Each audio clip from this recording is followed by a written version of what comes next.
une des meilleures manières, à mon avis aussi, c'est de démocratiser le plus possible la communication ou les news et ne pas avoir juste un seul... un peu ce qu'on fait présentement. On a un discours qui est totalement différent des autres. De décomplexer les conversations comme celle-là sont extrêmement importants, de faire en sorte que ce qu'on parle de business et on peut parler de géopolitique, c'est important. Bonjour à tous, bienvenue dans le podcast Âme d'entrepreneur. On est sur un nouvel épisode. Comment vas-tu, Myrina, aujourd'hui? Super bien, vraiment content d'être avec vous. Comme toujours, Yes. rayonnante. Yeah. Aujourd'hui, on va vous présenter un entrepreneur que j'apprécie, que j'ai rencontré. Je m'en souviens, on en reparlera pendant l'épisode, comment on s'est rencontrés. Vous le connaissez, peut-être son entreprise, Innova Pub, aujourd'hui Ad Media. Je vais le laisser se présenter. C'est Carlando, comment tu vas aujourd'hui? Ça va très bien, ça va très bien. Je suis très mauvais pour me présenter. J'aime plutôt mettre les gens de l'avant, justement, avec le podcast, le Black Ouais, Podcast, justement. Mais comment je peux me présenter? Entrepreneur dans l'âme, je sais pas si ça se dit, mais j'ai toujours été avant même sur de ça. Sur ce podcast, Ouais. Oh, c'est vrai. Tu vois, ça sorti naturellement. c'est l'atmosphère. C'est la définition. Il a donné la définition. Exactement. Je pense que j'ai été entrepreneur avant même de savoir c'est quoi le mot entrepreneur, justement. Et c'est ça, je suis très actif dans la communauté également aussi. Puis j'essaie de m'impliquer davantage, plus précisément dans la communauté noire par rapport à l'entrepreneuriat, par rapport à la démocratisation de certains termes d'enjeux ou même de techniques d'entrepreneuriat pour la communauté, puis que les jeunes et moins jeunes justement, puissent avoir plus d'outils possibles et se voir à travers d'autres personnes qui, c'est la représentation, quoi. Mm-hmm. Exact. Excellent. Je t'ai coupé ou? Non. Vas-y. Si tu peux nous... Il y a plein de questions, mon Dieu. T'inquiète, on va si tu peux nous parler rapidement de, déjà, qu'est-ce que tu fais avec Ad Media, comment tu as commencé l'aventure. Et puis, moi, je me rappelle quand je t'ai rencontré la première fois, quand tu es un immigrant, tu arrives là, et tu te souviens de toutes tes premières fois, c'est ça qui est bien. Tu ne te souviens pas de ta vie d'avant, là, et je t'avais rencontré sur un réseautage, c'était les Alouettes. Ils faisaient une conférence. Ça va faire au moins peut-être 10 ans. Là, c'était au Centre Bell. Ouais. Exactement. Et on était les deux seuls noirs dans l'événement. Ouais, ça fait plus de 10 ans, mais c'est toujours le cas très souvent, d'être le deux seuls noirs ou le seul noir dans ce genre d'événement. Mais c'est pas plus grave que ça. Il y a de la place pour tout le monde, justement. L'entreprise, sincèrement, ça a commencé il y a à peu près 10 ans. Au début, on était plus vers les vidéos corporatives et publicitaires, étant donné que j'ai moi-même étudié en cinéma. Et par la suite, c'est ça, on s'est dit comment on peut continuer à faire des vidéos corporatives, mais tout en restant, en faisant différent un peu de ce qui se passe normalement. C'est pas juste du réchauffé. Fait que là, au fur et à mesure, cette idée de vidéo a amené dans un projet un peu plus tech. Fait qu'on a commencé à voir comment on peut faire vivre des expériences aux gens. Fait qu'on a pu créer des bornes de recharge cellulaire. On fait vivre des expériences aux gens à travers des bornes. Les gens peuvent recharger leur téléphone dans un événement, par exemple, ou à la Place Belle, justement, on en a 9 bornes installées un peu dans chacune des sorties du spectacle. Fait que dès que tu sors de la salle, la grande salle, tu peux déjà avoir une borne pour recharger ton téléphone, puis après recommencer à prendre des photos de ton événement. Et c'est ça, on est présent aussi dans les arénas. Fait que les marques, c'est un produit qui est destiné principalement aux marques et aux gestionnaires d'immeubles, justement, qui veulent augmenter leur service client dans l'espace public, quoi, ou dans leur événement, justement. Ouais. Fait que ça a un peu commencé comme ça. Puis, au fur et à mesure, on s'est dit comment on peut aller plus loin en termes de technologie. Je pense en 2015-2017 à peu près, on a intégré nos premiers capteurs dans nos bornes. On ne savait même pas qu'est-ce qu'on allait faire avec. Mais c'était de l'IA. On savait que c'était de l'IA, mais on ne savait pas comment faire ça, justement. Puis, de fil en aiguille, on s'est dit, écoute, je pense en 2020, justement, en 2020, on a commencé à réfléchir et à travailler sur comment on peut intégrer l'IA dans nos produits. Fait que de là, on a commencé à voir comment on pourrait avoir des données, parce que les données, c'est les trucs les plus importants, justement. Fait qu'avec nos capteurs, justement, on a pu développer, pendant ces 5 dernières années, justement, on a travaillé à fond sur une technologie qu'on appelle Euphoria et qui nous permet vraiment de permettre aux agences, pas aux agences, mais aux entreprises d'affichage publicitaire traditionnelles, ceux qui ont des écrans dans des centres d'achat, ils peuvent pas savoir qui voit leur pub. Fait qu'ils peuvent pas savoir si quelqu'un a vu la pub non plus. Puis c'est aussi pour ça qu'ils perdent beaucoup d'argent comparativement au Facebook de ce monde, qui peuvent savoir si quelqu'un a mis un thumbs up, un cœur et ainsi de suite. Fait que notre technologie nous permet vraiment de savoir c'est quoi l'émotion que la personne a eue en voyant la publicité, si la personne a vu la publicité, si c'est un homme, si c'est une femme, et ainsi de suite. Fait que ça aussi, on l'a intégré dans nos bornes. Fait qu'au fur et à mesure, ça avance comme ça, quoi, à peu près. Ouais. Fait que c'est un peu la genèse un peu de l'entreprise, quoi. Ces 10 dernières années. Ouais. Bon, après, je suis dans la pub, ça me fascine ce genre de technologie. Et juste pour vulgariser aussi pour les gens qui regardent ça, tu as des capteurs en fonction de l'émotion de ton visage, comme tu disais. Exactement. Si j'ai les sourcils froncés, l'IA est capable de comprendre que t'es pas content. Si tu as le sourire, que t'es content. Et là, vous allez récolter ces données. Exactement. Dire qu'ils sont anonymisés quand même. Exactement, à 100%. Et puis, ouais, c'est ça. Parce que... Exactement. En fait, c'est à peu près le même principe qu'un être humain. Tu peux pas sortir l'image que l'être humain voit de ses yeux. Tu peux, oui, décrire, mais nous, on utilise à peu près la même technique qui est on fait juste avoir les données, c'est tout. On peut pas savoir c'est quoi que nos capteurs ont vu. On peut pas sortir la vidéo, pas sortir des photos parce qu'on n'enregistre rien. On fait juste analyser sur le coup et l'IA sur le coup arrive à, je veux dire, décrire ce qui se passe sur le coup et aussi à réagir sur le coup, comme par exemple un client comme New Look, qui, eux autres, c'est des compagnies de lunettes, justement, et qui déciderait de mettre une publicité puis qui veut viser seulement des gens, qui veut que sa publicité passe seulement quand il y a des gens qui portent des lunettes ou des gens d'un certain type d'âge. Ben, quand ces personnes vont passer devant nos produits, ben, la publicité de New Look pourra apparaître justement. Fait que c'est un peu là qu'on amène la technologie, c'est de permettre, c'est pas juste les géants qui peuvent faire de la tech, tout le monde peut faire de la tech tant que tu es motivé, bien sûr, tant que tu es motivé, puis le milieu de l'affichage publicitaire, bien sûr, ils vont pouvoir en bénéficier absolument. C'est fascinant. Qu'est-ce que ces technologies peuvent faire? Est-ce que tu vois des limites éthiques que tu auras croisées dans le développement futur avec le IA? Écoute, les limites éthiques, je pense vraiment très souvent les grandes entreprises qui créent l'IA, qui créent des modèles d'IA de manière générale, ne se soucient pas vraiment de qui va consommer ou comment ces produits vont être utilisés. C'est très marketé, que oui, c'est utilisé à bon escient et ainsi de suite.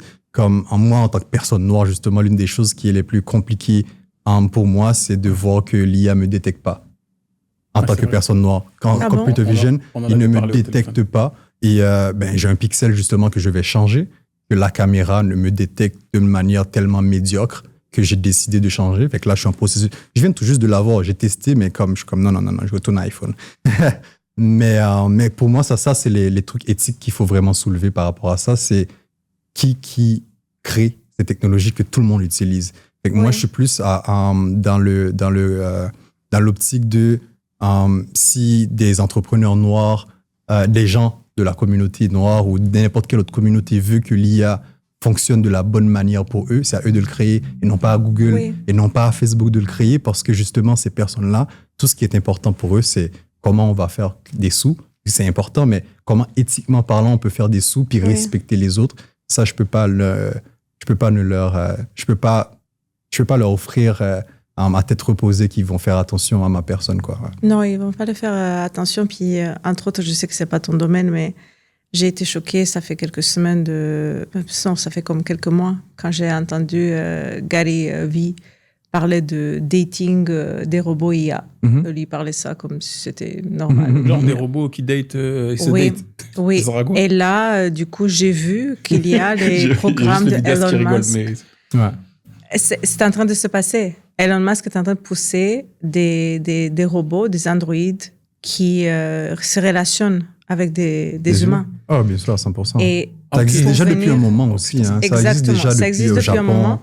Et ainsi de suite. Puis, bien sûr, depuis le Japon, parce que c'est ça, c'est le Japon. Mon souci, et je crois que devrait être notre souci, et non pas juste descendre ce type de technologies qui vont être en masse poussées sur les gens, mais aussi, on parlait de politique en backstage, de les restrictionner, de dire non, ça c'est non. Parce que non seulement ils vont en avoir, mais ils vont aller tellement loin que sky's the limit. Ouais, exactement. Puis les considérations éthiques, morales, humaines, émotives, connectives ne seront pas là parce qu'ils n'ont pas les mêmes considérations. Exactement. Est-ce que toi, cela te tient à cœur? Est-ce que tu te vois comme un acteur important dans les futurs jeux sur cela? C'est juste la manière que je vais répondre à ça, c'est quand même intéressant. La question, j'aime beaucoup. C'est le génie est déjà sorti de la boîte. Oui. Et là, Oui. maintenant, ce que les gens doivent faire, c'est de se responsabiliser individuellement et non pas attendre qu'un gouvernement, qui que ce soit, fasse quoi que ce soit. 100%. L'IA actuellement nous permet de s'autogérer. C'est extraordinaire. Sincèrement, c'est extraordinaire, mais c'est extraordinairement dangereux également. Comme, tu sais, on prend nos téléphones, on les paye 1000 et quelque chose, mais ils ne nous appartiennent pas. Parce que les données qu'on utilise, elles ne nous appartiennent pas, ils s'appartiennent à quoi ça sert? Fait que l'objectif, à mon avis, ce que ça devrait être collectivement, c'est comment on peut créer nos propres outils pour avoir nos données sur nous. Un peu comme les vieux téléphones qu'on avait avant, là. Les données restaient dessus. 3310. Exactement, mais les données restaient dessus. On comprend à quel point que c'est extrêmement sensible. Je suis dans le milieu des données et je sais que c'est sensible. Je sais. Genre, mon téléphone Google Pixel, la deuxième raison pour laquelle que je veux le quitter, c'est que ça refuse les paramètres que je lui donne moi-même. Du sens, je déconnecte mon Bluetooth, il se connecte tout le même, le Bluetooth. Pour moi, c'est impensable, quoi. C'est pas Fait mon respect. Il n'y a pas de Exact. respect, mais justement, il peut pas avoir de règles et on peut pas. Ces entreprises sont plus gros que certains gouvernements de pays. Bien sûr. Ce qui fait que c'est à nous individuellement de voir comment on peut créer des systèmes. Justement, l'IA nous permet de démocratiser ça et justement de techniquement leur mettre une balle dans le pied. En quelque sorte, c'est de voir comment on peut créer des outils qui nous permettent de contrôler nos propres IA, nos propres modules, nos propres ordinateurs et ainsi de suite, et non pas nécessairement toujours courir vers les nouvelles choses qui arrivent parce qu'on peut nous-mêmes le faire tout seul. Oui. Maintenant, on peut faire des trucs tout seul à la maison, dans notre salon, sans compétences techniques à la base. On peut apprendre, puis c'est encore plus facile qu'avant. Avant, on pouvait apprendre sur YouTube des trucs comme ça, mais là, on a un outil qu'on fait juste installer sur notre ordinateur et on peut travailler avec. Il a déjà des connaissances et ainsi de suite. On peut travailler avec et ça reste fermé sur son ordinateur. Les open source, les IA open source. Tu veux dire installer l'IA en local? En local, exactement. Justement, les grandes entreprises occidentales, ils ne donnent pas accès à l'open source. Et pourquoi ils ne donnent pas accès à l'open source? C'est parce qu'ils veulent avoir accès à vos données pour Bien faire sûr. encore plus d'argent sans considérer qui vous êtes réellement, quoi. Ouais. Oui. Mais on est capable de créer nos propres modèles, nos propres ordinateurs. Tout est faisable beaucoup plus maintenant Oui. grâce à l'IA. Fait que maintenant, est-ce qu'on va laisser les grandes entreprises faire ce qu'ils ont à faire ou est-ce qu'on va faire nos affaires nous-mêmes, quoi? Ah ben, Ouais. on va faire nos Donc toi, affaires. tu développes tes propres modèles. Oui, c'est Donc compliqué. tu récupères des modèles existants que tu Non, vas venir on customiser ou développe, tu vraiment. on fait tout tu de A à fais Z. from Mais scratch. justement, Wow. comment, mais c'est pour ça que ça nous prend 4 ans. Au Québec, technologie, recherche et développement. Tu sais, je veux dire, on n'est pas aux États-Unis, là. C'est extrêmement, extrêmement difficile et extrêmement demandant financièrement. Surtout au Québec, quand tu développes de la technologie, malheureusement, c'est les faire même tester, c'est difficile par une Pourquoi? entreprise. Pourquoi Ben, Kirlando? ben, les gens ont peur. Non, c'est vrai. Et avant même Ils ont l'IA, peur hein, de quoi? de la tech, avant même qu'on parle Non, d'IA, ouais. de n'importe quoi que tu veux créer qui est nouveau, qui existe déjà aux États-Unis, les gens ont peur de le tester, imaginent l'adopter en tant que tel, tu vois. On Fait toujours- que, et pourtant, ils ont tout à y gagner de le faire. Mais par contre, quand c'est Microsoft qui arrive avec quelque chose, tout le monde se garoche dessus. Fait qu'on vit des guerres commerciaux avec les États-Unis, mais tous les systèmes du Canada est sur Microsoft. Tout le monde est sur Teams. Et sur Prime, qui sont toutes des entreprises américaines. Bien sûr. À quel point on est vraiment, en tout cas, ce que M. Carney fait présentement, il fait juste jouer, à mon avis, parce que ils ont juste à couper Microsoft, le Canada tombe, à mon avis. Non, mais c'est sûr. À mon avis. Teams, il est dans Ouais. toutes les grosses boîtes. Mais on parle même pas de Teams, on parle de tout le système des municipalités, des grandes entreprises. Ils fonctionnent toutes sur fonctionne Microsoft. Microsoft. Et sinon, Pour le le moment. gouvernement Les du hôpitaux, Québec est avec AWS. Ça fait pas de sens. Et pourtant, on est soi-disant en guerre. Est-ce qu'on est vraiment en guerre? Bah, c'est pour ça que je me dis qu'on est peut-être en train de jouer de nous, en fait, tu vois. Mais je veux pas rentrer en politique. On va rester. Restons Ouais, dans le restons- pouvoir qu'on a dans nos mains. Exactement. Ça me ravit Exactement. que tu dis. Puis je vois vraiment des comités communautaires ou locaux qui vont être appelés à être créés Mhm. pour C'est justement veiller non seulement à restrictionner ces technologies, mais à protéger les enfants Hmm. et les plus jeunes. Exact. Et Et les personnes âgées aussi. c'est ça, les Ouais. plus vulnérables. Ouais. il y a vraiment cet appel, je ne sais pas qui, je n'ai pas fait beaucoup de recherches sur les comités d'éthique, ou je sais qu'il y en a qui sont posés plus haut au niveau de recherche. Moi, je parle vraiment dans la communauté. Ouais, exactement. Parce que les plus hauts, ils ont plein d'influence et franchement, moi, je ne les fais pas confiance. Exactement. Il y a beaucoup de trucs qui se passent par rapport à ça, mais c'est du monde qui travaille pour les grands. Fait que je veux dire, est-ce que c'est encore jouer de nous? C'est ça. Fait que, c'est ça. Absolument. Il faudrait, même les OBNL à Montréal, au Québec, ils doivent s'intéresser à l'IA. Ils n'ont pas, non, je ne vais pas l'utiliser. Ce que je dis, c'est pas de ne pas utiliser l'IA. C'est de l'utiliser à bon escient pour soi, parce qu'on est capable de créer des choses pour être moins dépendant, justement, d'autres systèmes qui nous contrôlent davantage, je dirais. Ouais. C'est vraiment génial. Et puis, justement, par rapport à... Peut-être qu'être frileux, tu as dit tout à l'heure, Cédric, qu'on est frileux au Québec là, pour les technologies. C'est un désavantage, mais c'est peut-être un avantage de pouvoir prendre le temps. Est-ce qu'on a le temps? C'est ça qui fait peur, parce que moi je me dis oui, tu peux prendre le temps, mais le monde il avance autour, la compétition, et à quelle vitesse toutes les entreprises se détruisent parce qu'elles sont plus compétitives. Il y a ça aussi qui joue. Mais le fait que, à mon avis, que le Québec a peur, ou le Canada tout court, parce que le Canada, oui, est un peu plus, mais c'est tout de même pas au même niveau qu'aux États-Unis, même par rapport aux investissements dans des startups.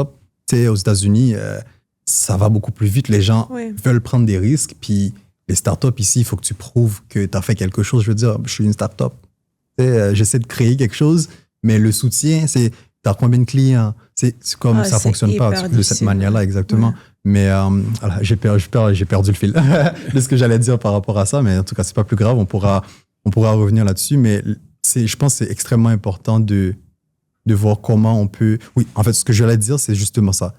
L'IA, techniquement, Montréal, c'est une plaque tournante.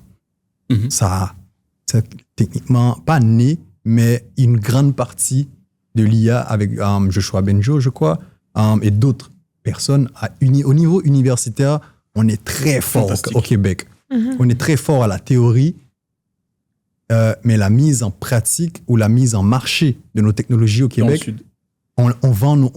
c'est fini, on peut pas, parce que justement, on est capable de théoriser les choses, mais on n'a pas ce qu'il faut pour les commercialiser. Les gens, nos entrepreneurs, les gens d'affaires, les grands personnes d'affaires, là, ils ne prennent pas le risque de commercialiser des choses à partir des universités. Fait que c'est pas pour rien non plus que les autres nous dépassent. On est en avance techniquement, mais on les a laissés nous dépasser.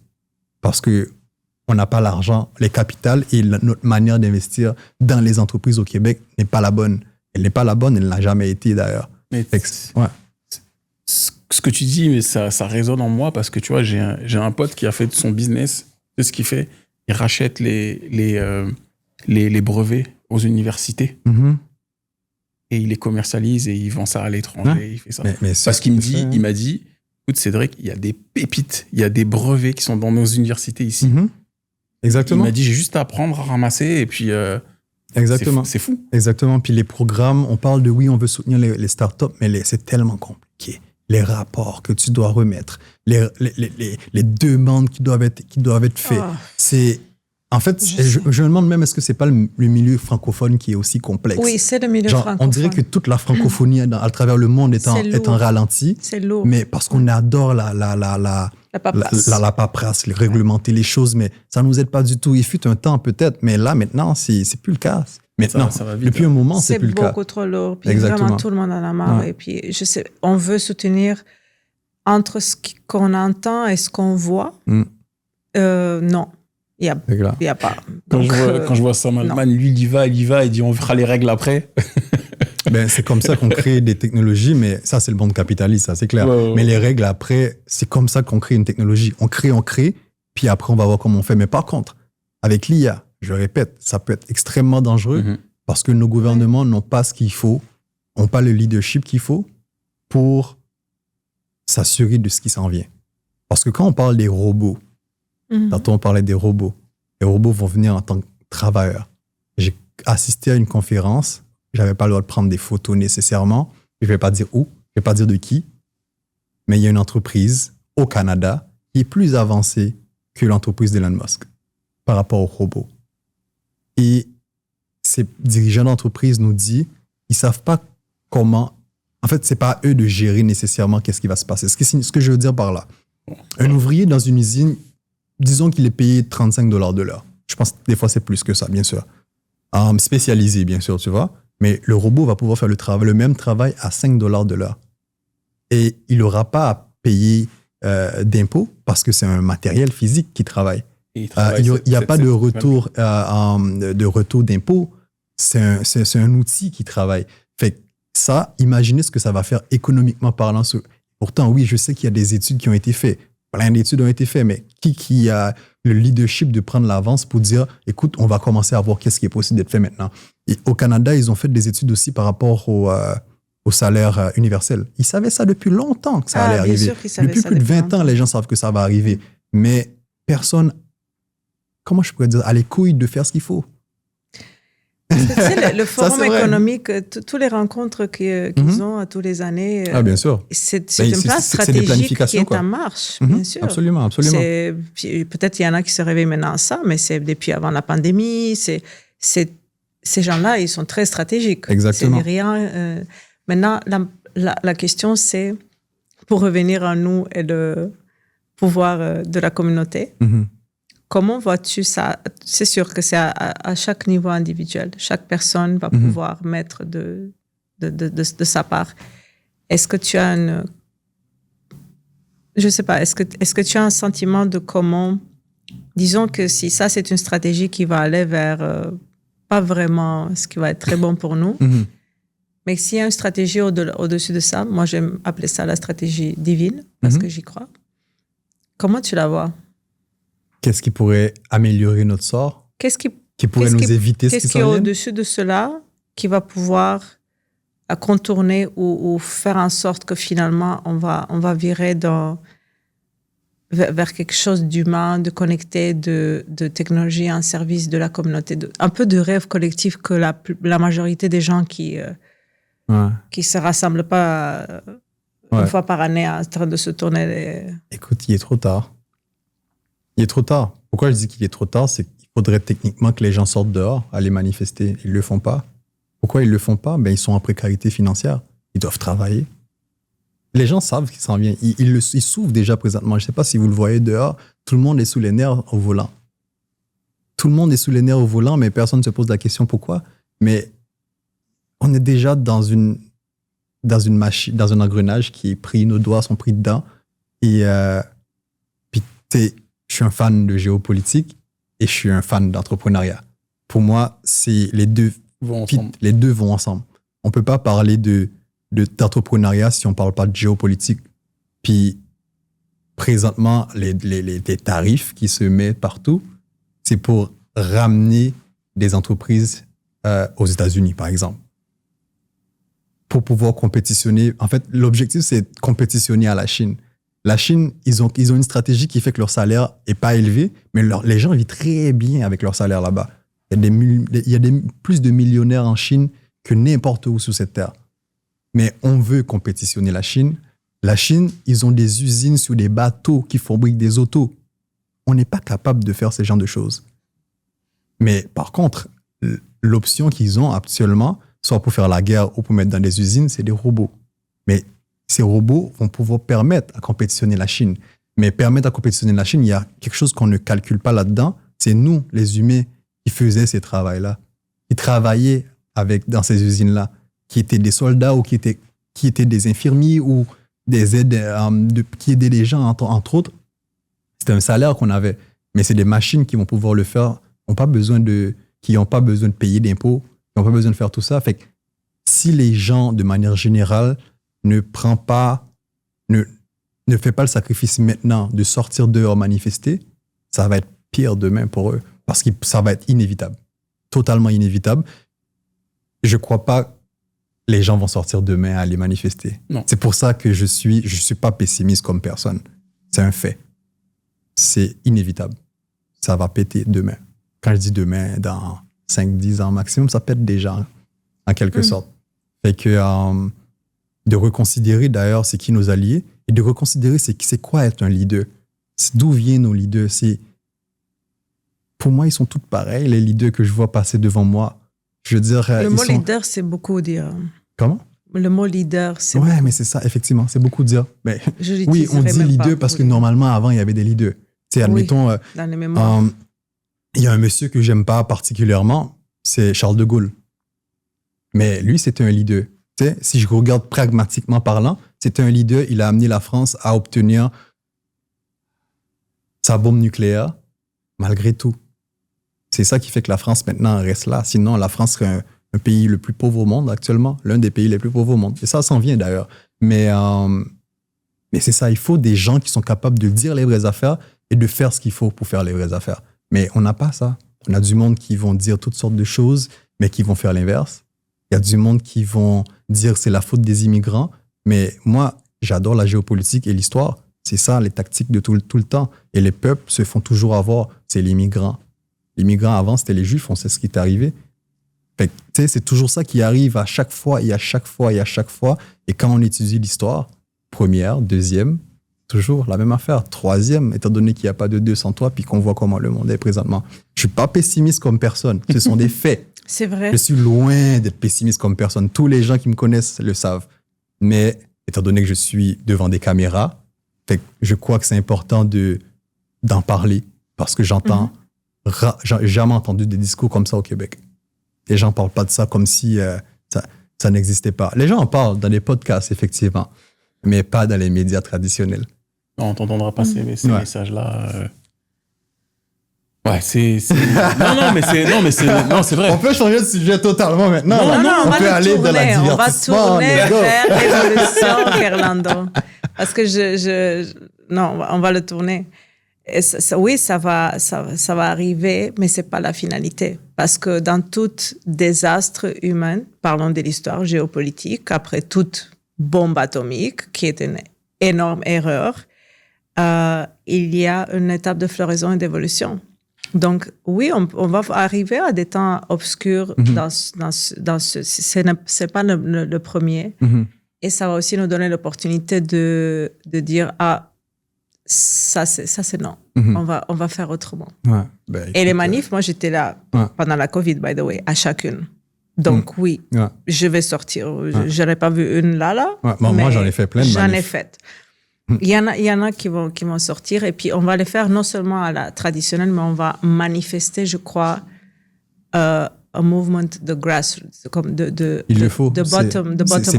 C'est primordial. C'est primordial présentement. Oui. Dans le monde dans lequel on vit, c'est primordial avec M. Carney qui sort.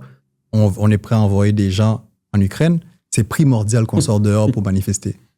C'est primordial. Primordial. Fait que... Peut-être que c'était pas ça le pod qu'on s'attendait. Non, mais moi, c'est intéressant, ça me fait réfléchir. Moi, j'avais volontairement déconnecté. Moi, ça fait à peu près 3-4 mois que j'ai déconnecté de l'actualité. Moi, d'habitude. Écoute, j'aimerais faire pareil pour je le suis dans Ça ferait du l'actualité, bien. mais même des fois, tu sais quoi, je suivais tellement l'actualité, j'étais tellement à fond. Tu sais, je rappelais de scène en chaîne, je regardais les mainstream, après Internet, compléter l'information. Ok, c'est quoi que je faisais des ponts, des trucs de tout. À un moment donné, c'est arrivé l'été, j'ai dit, tu sais quoi, je vais couper, je vais me focus sur mes business, juste sur là, maintenant, mes enfants, mon truc. Ça m'a soulagé. Mais en vrai, tu peux pas te déconnecter à 100% parce que ce monde-là, il te rattrape quand même. Ouais. Mais j'ai fait cette déconnexion. Et j'ai appris à, tu sais, de temps en temps, tu te décroches, là. Je te disais, des fois, je décroche parce que, en fait, tu vires fou parce que des fois, tu as l'impression d'être impuissant et tu peux être puissant qu'à la force du nombre. Et tout seul, compliqué. Exactement. Écoute, on est à âme entrepreneur. Dans toute catastrophe, il y a des opportunités, malheureusement. Moi, je dirais, les entrepreneurs qui nous écoutent, il y a le secteur militaire qui se développe et qui est beaucoup plus intéressant présentement que n'importe quelle subvention ou financement qu'on peut aller chercher ailleurs. Fait qu'on devrait regarder davantage auprès de l'armée canadienne ou le ministère, des ministères différents de la Défense, je crois. Il y a des belles opportunités, des très beaux projets. On a des beaux projets, on a des beaux entrepreneurs aussi. Fait que de cette manière-là, il y a des opportunités qui se font pour la défense. Fait que ça, au moins, ça peut permettre d'avoir une certaine remontée, mais n'empêche qu'on peut aussi manifester et faire de la business. Fait que on peut se défendre et faire de la business, mais attaquer et faire de la business, c'est plus difficile. Ouais. Et est-ce que les entrepreneurs, dans un sens, ne peuvent pas aussi changer la donne? C'est des entrepreneurs comme toi, comme moi, comme chacun peut apporter sa pierre à l'édifice, monter, construire des choses. Et ce que je pense, je vais aller au bout de ma pensée. Je pense que moi, je veux parler pour moi, en mon nom là. Moi, entreprendre et faire ma business, c'est être libre. C'est de choisir ce que je veux faire. Après, t'es pas tout le temps libre à 100%. T'as des impératifs, t'as des enjeux, etc. Mais si t'as plein d'entrepreneurs qui se mettent et qui ont cette vision et cette pensée, est-ce que tu penses pas que, on peut aller vers un monde meilleur et plus indépendant et... Je pense que le monde est créé par les entrepreneurs. Des gens qui réfléchissent et qui font. Pour moi, c'est ça, être entrepreneur. Tu réfléchis, tu passes à l'action. Déjà, l'une des meilleures manières, à mon avis aussi, c'est de démocratiser le plus possible la communication ou les news et ne pas avoir juste un seul... un peu ce qu'on fait présentement. On a un discours qui est totalement différent des autres. Et ça, pour moi, c'est... Les entrepreneurs peuvent... C'est sans complexe. J'ai pas de complexe de parler de ça. Si quelqu'un me trouve trop intense, écoute, bro, on n'a pas besoin de se parler. I'm good. Mais de décomplexer les conversations comme celle-là sont extrêmement importantes, de faire en sorte que ce qu'on parle de business et on peut parler de géopolitique, c'est important. Parce que justement, c'est important. Moi, quand je fais commander quelque chose, admettons, je la commande en Chine, j'ai besoin de savoir qu'est-ce qui se passe. Il y a plein de monde pendant la pandémie qui est arrivé parce qu'ils ne faisaient pas les nouvelles. Justement, en Chine, c'était déjà pourri depuis décembre 2019. Là. Ils ont commandé et leur produit est arrivé. Ils ne pouvaient pas arriver à temps. Fait qu'ils ont eu beaucoup de retard avec ça, tu vois, à l'usine elle-même. Mais si tu ne fais pas de géopolitique, tu ne peux pas savoir ça. Et les médias, malheureusement, traditionnels, ne nous permettent pas d'avoir l'information qu'il faut. Non, ils ne sont pas programmés pour ça. Fait que dans le fond, c'est ça. Fait que c'est de démocratiser davantage, d'avoir le plus possible d'emplacements et d'inviter des gens aussi qui peuvent avoir un autre regard sur le monde pour pouvoir mieux comprendre qu'est-ce qui se passe. Puis si on ne comprend pas, on ne peut pas non plus faire quoi que ce soit comme action. Parce qu'on pense déjà qu'il n'y a rien qui se passe, fait qu'on ne fait pas d'action, justement. Fait que plus qu'on en parle, plus qu'on met de l'avant ces genres de conversations, ces genres de discours, plus que les gens vont se sensibiliser puis se dire « Oh, wow, je peux faire quelque chose. » Parce que justement, on peut faire quelque chose. Avoir des centaines de milliers de personnes qui prennent la rue de Montréal, ça va faire quelque chose. Mais si on ne fait rien, parce que justement, on est en précarité financière partout au Québec, c'est plus compliqué, quoi. Au Canada, en fait, en Occident même. Mais tu vois, regarde, tu as des médias indépendants, des gens indépendants maintenant. Tu peux être un petit jeune, tu fais sur YouTube et puis tu as une portée que tu es capable d'avoir qui est parfois plus que des médias. Des fois, je regardais, quand je parlais, je regardais toute l'actualité.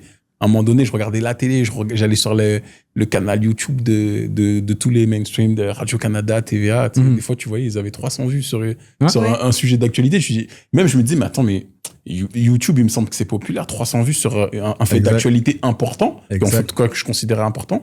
C'est pas assez. Et tu vois le petit YouTuber là qui fait son truc. Oui, les YouTubers. Et tu vois, pendant la pandémie, tu as eu beaucoup de canaux, de journalistes indépendants. Après, tu peux dire complotistes, ce que tu veux, mais moi, j'aime bien la divergence d'opinion. Moi, je veux pas que tu me donnes un truc tout mâché. Je prends A, B, C, D et après, tu fais ta réflexion. C'est sûr que tu peux pas faire ça sur tous les sujets parce que tu deviens fou. Mais c'est pour ça que je dis que, moi, j'ai quand même un espoir dans ce monde-là où, les outils qu'on nous donne, là, quand tu disais, que ce soit l'IA, que ce soit Internet, etc. En ce moment-là, il y a un petit là qu'on connaît pas là, qui est en train de faire un truc de fou. Exact, ça c'est clair. Va venir avec quelque chose. Et moi, c'est ma vision, c'est ça. Et je reste. J'espère que ce petit là est pas au Québec parce que pour notre survie, j'espère qu'il est pas au Québec. Mais ouais, effectivement, comme on disait tantôt, démocratiser tout ça sur les réseaux. Je suis sur YouTube beaucoup. Mon podcast est sur YouTube justement. Et on voit les gens, on dit souvent que les gens n'ont pas l'attention. Genre, on décroche au bout de 5 minutes, mais c'est parce que c'est pas intéressant. Le cerveau est programmé pour reconnaître quand quelque chose n'est pas intéressant. Peu importe à quel point tu peux sortir des gros mots, parce qu'en français, on peut sortir des mots complexes, on peut être très zuzu, comme on dit en créole. Mais l'idée, tout de même, c'est si c'est pas intéressant, si ça fait pas de sens ce que tu me dis, ça va tilter quelque chose et je n'écouterai pas. Mais plus que les gens savent qu'il y a autre chose qui existe, plus qu'ils sont capables de tilter que ce que tu dis ne fait pas de sens. Et aussi de capable de comprendre les mécanismes quand on te manipule. Puis c'est très... Les gens le font sans même s'en rendre compte qu'ils disent des choses, sans même s'en rendre compte parce qu'ils ont été programmés d'une certaine manière pour le faire. Mais c'est pas méchant non plus. Mais c'est juste que quand tu sors de là, quand j'ai arrêté d'écouter les médias traditionnels, ça m'a tellement fait du bien parce que je me suis senti qu'on m'a fait du bien, mais aussi j'étais un peu pas triste, je sais pas comment dire ce mot-là, mais j'ai senti que je m'étais fait avoir. Par la propagande, oui. Oui, c'est limite ça parce que j'ai fait confiance. Aussi. Parce que j'ai fait confiance. J'ai fait confiance que ce sujet de conversation qui est mené de telle manière par telle personne qui avait qu'on pouvait me faire confiance, que j'allais pouvoir comprendre si on me dit les affaires comme il faut. Mais si on te dit les affaires toujours détournées, avec un certain regard toujours qui va ailleurs, mais c'est complexe, quoi, tu vois, et non pas qui fait du sens commun. Puis dans les médias traditionnels, malheureusement, quand on parle d'immigrants tout le temps, qu'on prend des mots qui sont importants pour certaines communautés, le déformer comme le mot woke, ça m'intéresse plus. Ça m'intéresse plus d'écouter des gens qui tu n'es pas le seul. Hein. Exactement, qui n'ont pas de sensibilité envers l'autre, mais qui prétendent. Parce que dans l'acte réel, tu prétends avoir de la sensibilité. Parce que tu es devant une caméra. Tu veux pas dire des mauvais mots, mais tu n'en as pas de sensibilité techniquement, tu vois. Tellement. Fait que je préfère être déconnecté. Je donne pas mon argent à du monde qui ne me considère pas. Parce que mon dollar, il y a de la valeur, même si le dollar canadien est beaucoup plus bas qu'américain, mais il y a de la valeur quand même, quoi. Tu vois, je le donne à ceux que je crois qui va me ramener de la nourriture pour mon esprit, pour mon cerveau, quoi. Et ce que tu dis est intéressant, il y a deux choses. Et puis moi, je m'étais posé c'est pas ma réflexion, je vais pas m'attribuer ça. J'écoutais des trucs indépendants. Tu sais, pendant la pandémie, tu as eu plein de types de médias qui sont nés. Et puis, il y a une personne qui disait sur ça, et je trouvais la réflexion très intéressante, justement pas à propos des médias, puisqu'on est dans cette thématique-là, on va rester là. Il disait, moi j'aurais aimé que, et je partage à 100% cette opinion, c'est quand tu vas me sortir ton article, ok, médias mainstream, ce que tu veux, mais tu sais, t'as les... comment je pourrais bien le dire ? Tu as les sources sur lesquelles tu sais bader et il y a les preuves. Les sources et les preuves. C'est deux affaires différentes. C'est deux choses différentes. Une source, tu peux aller prendre une source n'importe où et puis tu la donnes. Et aussi, à qui te profite cette information ? Moi, j'aimerais bien, tu sais, que quand t'as...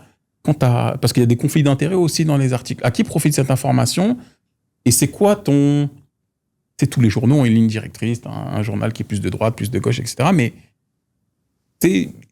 Tout le monde n'a pas... Tu sais, je veux pas dénigrer personne, mais n'importe qui, quelqu'un qui va lire un article, on n'a pas tous la même sensibilité, tu sais, sur un article, ou les mêmes armes. Tu as celui qui est à l'université et celui qui n'a pas fait d'école. Ils vont prendre cet article. Il y en a qui vont le prendre pour argent comptant. Il y en a qui vont essayer de pousser la réflexion en arrière. Mais si, dès le début, c'était clair, tu sais, j'ai pas... Ça me casse la tête parce que j'ai pas un exemple précis. Mais de dire, ben voilà, tu sais...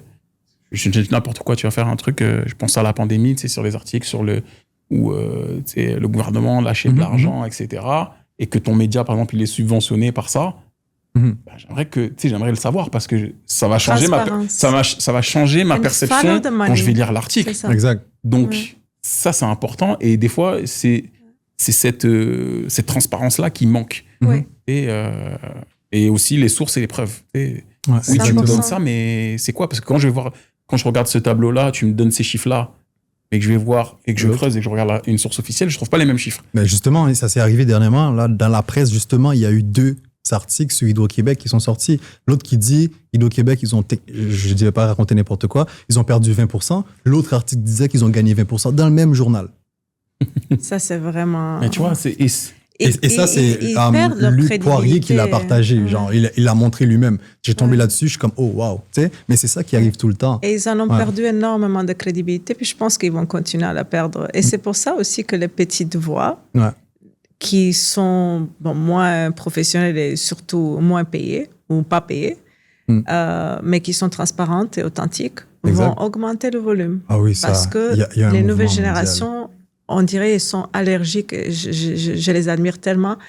Elles ne croient même pas la moitié de ce que nous, on aurait pu croire. Ou, ils sont tellement, non seulement réticents, hein, c'est juste, ils ont un filtre de, OK, ça, non. Mais les réseaux sociaux ont fait un truc extraordinaire, surtout pour les communautés noires à travers le monde. Ça a permis que toutes les communautés noires ou les peuples noirs se parlent et s'aiment maintenant. Du sens comme de comprendre la culture en Côte d'Ivoire, de dire, ah, nous aussi en Haïti, on mange on appelle ça un loco, mais là-bas, c'est banane pesée. You know?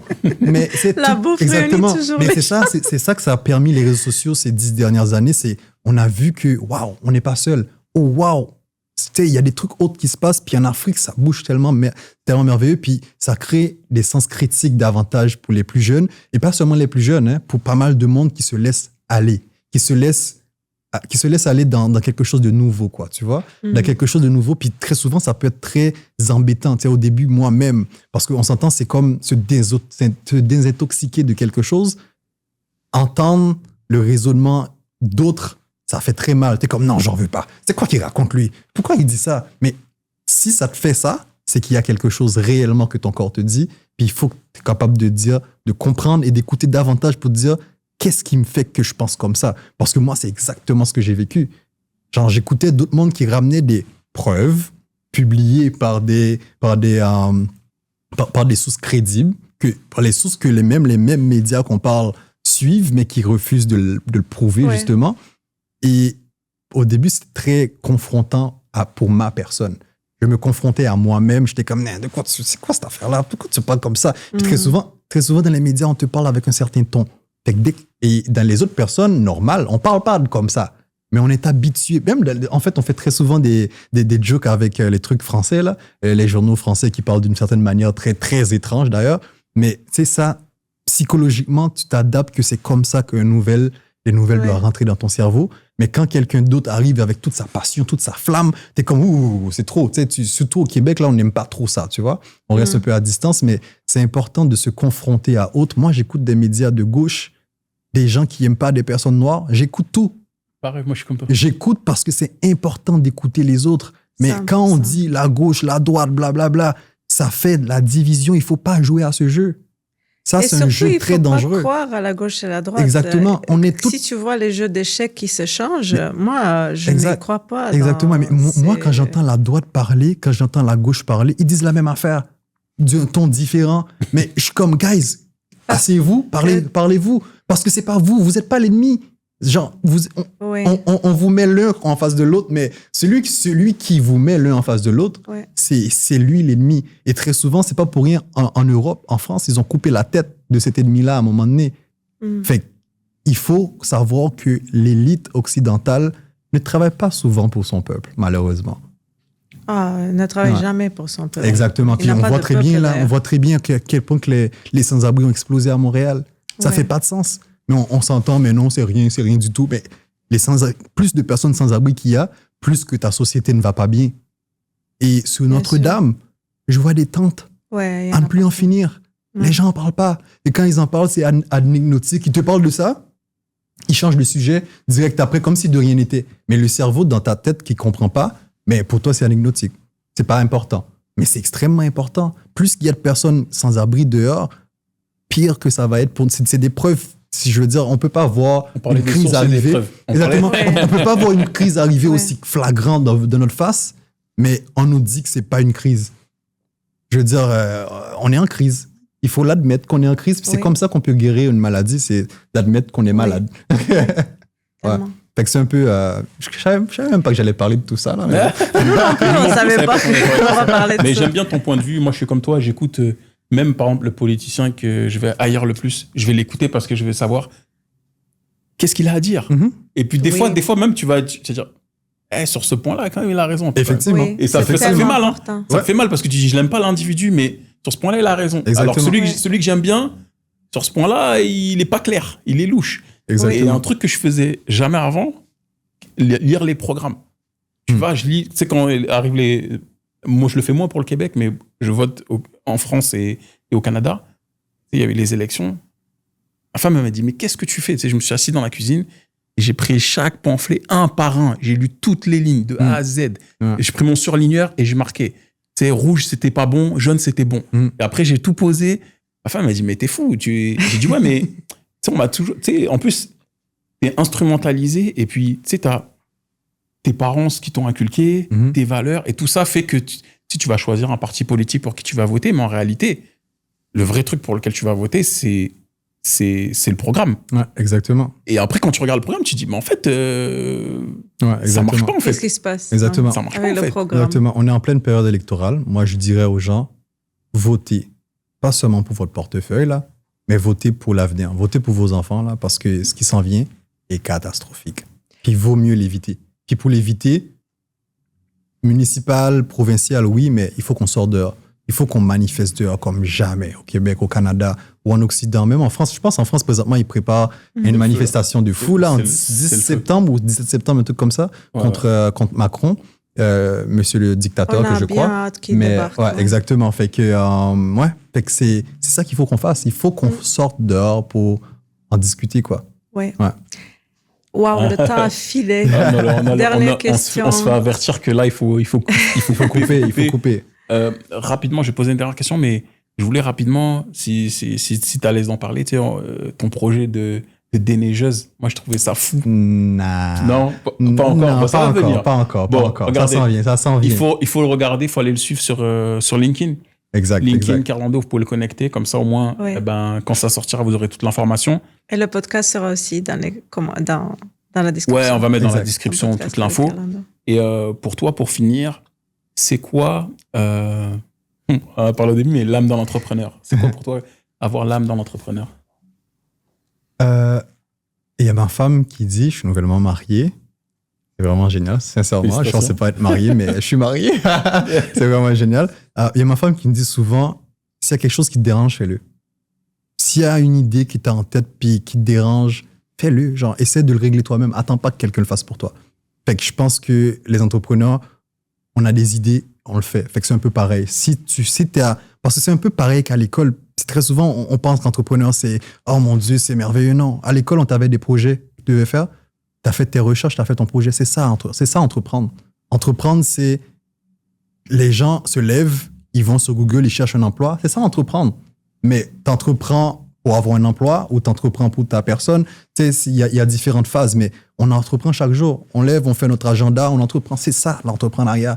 Fait qu'on est capable tous de faire des affaires qui, d'une manière ou d'une autre, va impacter l'autre, que ce soit la famille, le voisin, et ainsi de suite. Tu vois, fait que l'entrepreneuriat, pour moi, c'est vraiment... tu as une idée qui te passe en tête ou il y a quelque chose qui te dérange. Si tu es capable de passer à l'action ou si tu veux passer à l'action, des fois, c'est pas seulement toi. Hein. Tu n'as pas besoin d'avoir l'idée nécessairement pour être un entrepreneur. Tu peux aussi te joindre à d'autres pour être un entrepreneur. Et c'est déjà d'avoir la flexibilité de te dire you know what, je peux et je vais le faire, que ce soit tout seul ou avec quelqu'un d'autre ou en joignant quelqu'un d'autre. Fait que c'est juste passer à l'action. D'une manière ou d'une autre, c'est passer à l'action, à mon avis. Ouais. Merci tellement. Mais merci à vous. Merci à vous. Merci ton partage. Quelle belle conversation. Ça me fait plaisir de te recevoir, vraiment. Oui. Ouais, non, super. C'est partagé, vraiment, c'est partagé. Je pense on pourrait parler pendant des heures carrément. Oui. Là, on va parler politique pendant un moment. Oui, on va organiser la manifestation. Faut faire le partout à un moment donné. On va se parler de la manifestation. Pas de problème. Il faut sortir. Ouais. Excellent. Excellent. Ben, vous allez retrouver toutes les informations, c'est Carlando, son LinkedIn, etc. dans la description de la vidéo. Merci à tous d'avoir suivi cet épisode. N'oubliez pas de mettre un peu d'amour. Vous pouvez liker, vous pouvez commenter. Vous programmez la manifestation, mettez la date dans les commentaires. Exactement. On va être là. Et puis on se revoit très vite pour des prochains épisodes. Merci à toi, merci Merouna. Merci beaucoup. À bientôt. Bye bye. Ciao tout le monde.